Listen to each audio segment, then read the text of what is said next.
Statement ಮಾಡಕ್ಕೆ ಯಾಕೆ ಅವಕಾಶ ಕೊಡ್ತೀರಿ? ಇವತ್ತು ಸಂವಿಧಾನವನ್ನು ಉಲ್ಲಂಘನೆ ಮಾಡಿ ಮುಖ್ಯಮಂತ್ರಿಗಳು ರಾಜೀನಾಮೆ ಮುಖ್ಯಮಂತ್ರಿಗಳ ರೆಸ್ಪಾನ್ಸಿಬಿಲಿಟಿ ಇದೆ. ಮುಖ್ಯಮಂತ್ರಿ ರಾಜೀನಾಮೆ ಕೊಡಬೇಕು. ಯಾಕೆಂದ್ರೆ ನಿಮ್ಮ ಹತ್ರ ನಾನು ರಿಕ್ವೆಸ್ಟ್ ಮಾಡ್ತಿದ್ದೇನೆ, ತಾವೆಲ್ಲರೂ ಕೂಡ ತಮ್ಮ ತಮ್ಮ ಆಸನ ಸ್ವೀಕರಿಸಿಕೊಂಡು ನಮ್ಗೆ ಸದನ ನಡೆಸಲಿಕ್ಕೆ ತಾವೆಲ್ಲ ಸಹಕಾರ ಮಾಡ್ಬೇಕಂತ ಕೋರ್ತೇನೆ. ನಡೆಸಬೇಕು ಅಂದ್ರೆ ಅವ್ರಿಗೆ ಯಾಕೆ ಅನುಮತಿ ಕೊಟ್ರಿ? ನೀವು ಮಾತಾಡಕ್ಕೆ ಯಾಕೆ ಅನುಮತಿ ಕೊಟ್ರಿ ಮಂತ್ರಿಗೆ? ಅದ್ರ ಮೇಲೆ ಕ್ರಮ ಮಾಡ್ಬೇಕಲ್ಲ ನೀವು. ನಿಮ್ ಜವಾಬ್ದಾರಿ ಎಲ್ಲ ಕೂತ್ಕೊಂಡು ಮಾತಾಡ್ಬೇಕಲ್ಲ. ಇಲ್ಲಿ ನೀವೇನಂತ ಮಾಡ್ತೀರಿ? ನಾವು ಕೂತ್ಕೊಂಡೆ ಮಾತಾಡಿದ್ದು, ನೀವು ಅದಕ್ಕೆ ಕೇಳೇ ಇಲ್ಲಲ್ಲ ನೀವು. ಮಾನ್ಯ ಸದಸ್ಯರೇ, ಬೆಳಿಗ್ಗೆ ಸಂಭವಿಸಿದ ಘಟನೆ ನಮ್ಗೆಲ್ಲರೂ ಕೂಡ ಅತ್ಯಂತ ನೋವುಂಟು ಮಾಡಿದೆ ಮತ್ತು ವಿಷಾದನೀಯ. ಈ ಪೀಠ ಕೇವಲ ಒಂದು ಕುರ್ಚಿ ಅಲ್ಲ, ಇದು ಪ್ರಜಾಪ್ರಭುತ್ವದ ಪ್ರತೀಕವಾಗಿದೆ, ಸತ್ಯ ಮತ್ತು ನ್ಯಾಯದ ಸಂಕೇತವಾಗಿದೆ. ಈ ಪೀಠದಲ್ಲಿ ಕುಳಿತು ಮಾತಾಡುವ ದೊಡ್ಡ ಗೌರವ ಮತ್ತು ಪ್ರತಿಯೊಬ್ಬ ಸದಸ್ಯರು ಈ ಪೀಠದ ಮಹತ್ವವನ್ನು ಪಾವಿತ್ರ್ಯತೆಯನ್ನು ಕಾಪಾಡಬೇಕು. ನಾವು ನಮ್ಮ ಕಾರ್ಯಗಳನ್ನು, ಮಾತುಗಳನ್ನು, ನುಡಿಗಳನ್ನು ಎಚ್ಚರಿಕೆಯಿಂದ ನಡೆಸಬೇಕು. ಏಕೆಂದರೆ ನಮ್ಮ ಅವಸರದ ಅಹಿತಕರ ಕೃತ್ಯದ ಪೀಠ ಗೌರವಕ್ಕೆ ಧಕ್ಕೆ ಮಾಡಬಾರದು. ನಾವ್ಯಾರು ಕೂಡ ಪೀಠಕ್ಕಿಂತ ದೊಡ್ಡವರಲ್ಲ. ತಮ್ಮ ವೈಯಕ್ತಿಕ ಭಾವನೆ ಪೀಠದ ಮೇಲಿನ ಗೌರವಕ್ಕಿಂತ ದೊಡ್ಡದಾಗಬಾರದು. ನಾವೆಲ್ಲರೂ ಬದ್ಧತೆಯಿಂದ, ಶಾಂತತೆಯಿಂದ ಮತ್ತು ಸಂಸ್ಕಾರದಿಂದ ನಡೆಯಬೇಕು.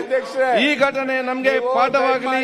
ಮುಂದಿನ ದಿನಗಳಲ್ಲಿ ನಾವು ಸಂವಿಧಾನದ ಗೌರವ ಮತ್ತು ಪೀಠದ ಪಾವಿತ್ರ್ಯವನ್ನು ನಾವು ಕಾಪಾಡೋಣ.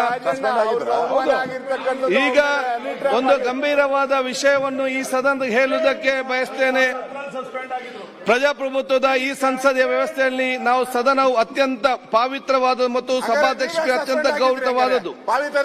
ಸದನದ ಕಾರ್ಯಕಲಾಪಗಳು ಅಡ್ಡಿಪಡಿಸುತ್ತಾ ಸಭಾಧ್ಯಕ್ಷರ ಪೀಠ ಲೆಕ್ಕಿಸದೆ ಈ ಸಂಸದೀಯ ವ್ಯವಸ್ಥೆಗೆ ಧಕ್ಕೆ ಬರುವಂತೆ ಈ ಸದನದಲ್ಲಿ ಯಾರಾದರೂ ಅಗೌರವವಾಗಿ ಅಶಿಸ್ತಿನಿಂದ ಮತ್ತು ಬೇಜವಾಬ್ದಾರಿಯಿಂದ ನಡೆದುಕೊಂಡಿದ್ದರೆ ಅದನ್ನು ಈ ಪೀಠದಿಂದ ಸಹಿಸಲಿಕ್ಕೆ ಸಾಧ್ಯವಾಗಲಿಕ್ಕಿಲ್ಲ ಮತ್ತೆ ಸಾಧ್ಯವಾಗುವುದಿಲ್ಲ. ಯುಟಿ ಖಾದರ್ ಶ್ರಮಿಸ್ತಾರೆ, ಅದು ಈ ಪೀಠ ಶ್ರಮಿಸುವುದಿಲ್ಲ.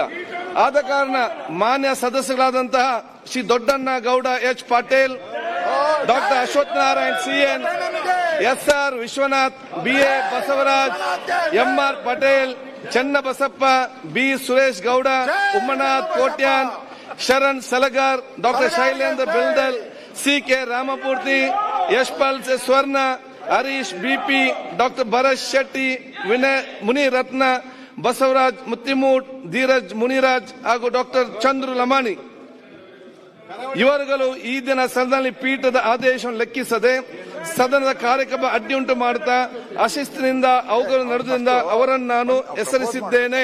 ಮಾನ್ಯ ಸಚಿವರು. ಅಧ್ಯಕ್ಷರೇ, ಫಸ್ಟ್ ಸನ್ಮಾನ್ಯ ಅಧ್ಯಕ್ಷರೇ,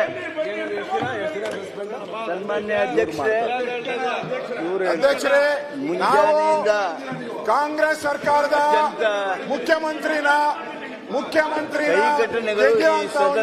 ಮಾಡ್ತಾ ಇದ್ದಾರೆ. ಅದಕ್ಕೆ ನಾವು ಮುಖ್ಯಮಂತ್ರಿಗೆ ನಾವು ಮೊನ್ನೆ ಹೇಳಿದ್ರಿ ಕರಿಮನಿ ಮಾಣಿಕ ಯಾರು ಅಂತ ಹೇಳಿ.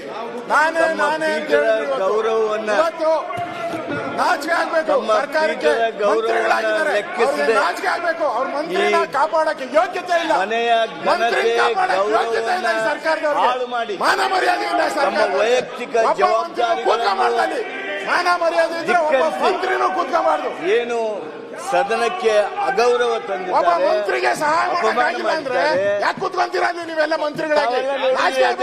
ನೀವು ನಾಳೆ ನಿಮ್ಗೂ ಆದ್ರೆ ನಿಮ್ಮ ದಲಿತರ ಎಷ್ಟು ಜನ ನಾಯಕರು ಮಾತನಾಡೋರು ಅವರು ಸಹಿತ ಕಾಗದವನ್ನ ಬೀಸಿದ್ರು. ಈ ಕಾಗದವನ್ನ ಬೀಸುವಂತ ಈ ರೀತಿ ಒಂದು ಪಾಟೀಲ್ಗೆ ಗುಂಡಾಗಿರಿ ವರ್ತನೆ ಮಾಡೋದನ್ನ ಯಾವ ಕಾರಣಕ್ಕೂ ಈ ಸದನ ಸಹಿಸೋದಿಲ್ಲ. ಇಲ್ಲಿ ಶಿಸ್ತಿರಬೇಕು, ಜನರ ಕಾಳಜಿ ಇರಬೇಕು, ಪರಸ್ಪರ ಗೌರವ ಇರಬೇಕು. ಪೀಠಕ್ಕೆ ಗೌರವ ನೀಡ್ತಕ್ಕಂಥದ್ದು ನಮ್ಮ ಜವಾಬ್ದಾರಿ. ಅದು ಕಾನೂನು ಹೌದು, ನಿಯಮನೂ ಹೌದು, ನಮ್ಮ ಕರ್ತವ್ಯನೂ ಹೌದು. ಆದರೆ ಅದಕ್ಕೆ ಧಿಕ್ಕರಿಸಿ ನಡೆದಿರ್ತಕ್ಕಂಥ ಈ ಎಲ್ಲ ಎಲ್ಲಿವರೆಗೆ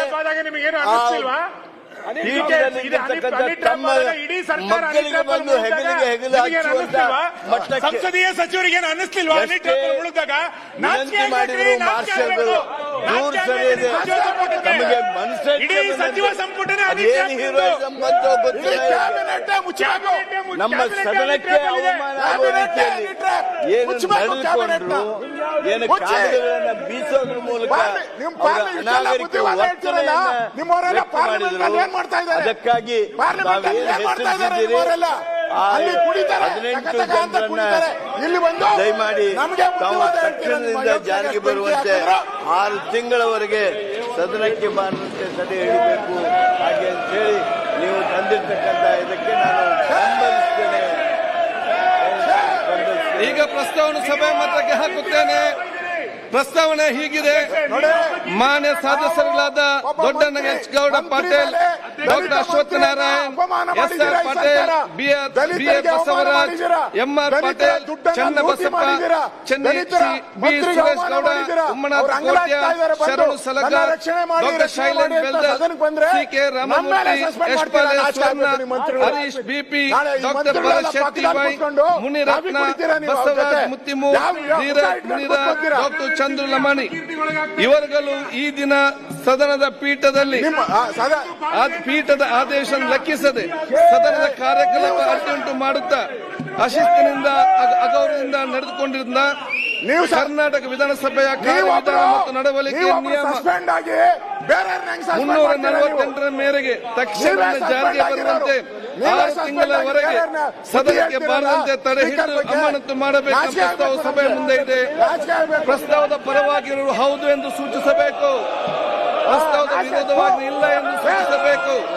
ಪ್ರಸ್ತಾವ ಹೌದು ಪರವಾಗಿದೆ ಎಂದು ಭಾವಿಸುತ್ತೇನೆ. ಪ್ರಸ್ತಾವ ಹೌದು ಪರವಾಗಿದೆ. ಪ್ರಸ್ತಾವ ಹೌದು ಪರವಾಗಿದೆ. ಪ್ರಸ್ತಾವ ಅಂಗೀಕೃತವಾಗಿದೆ.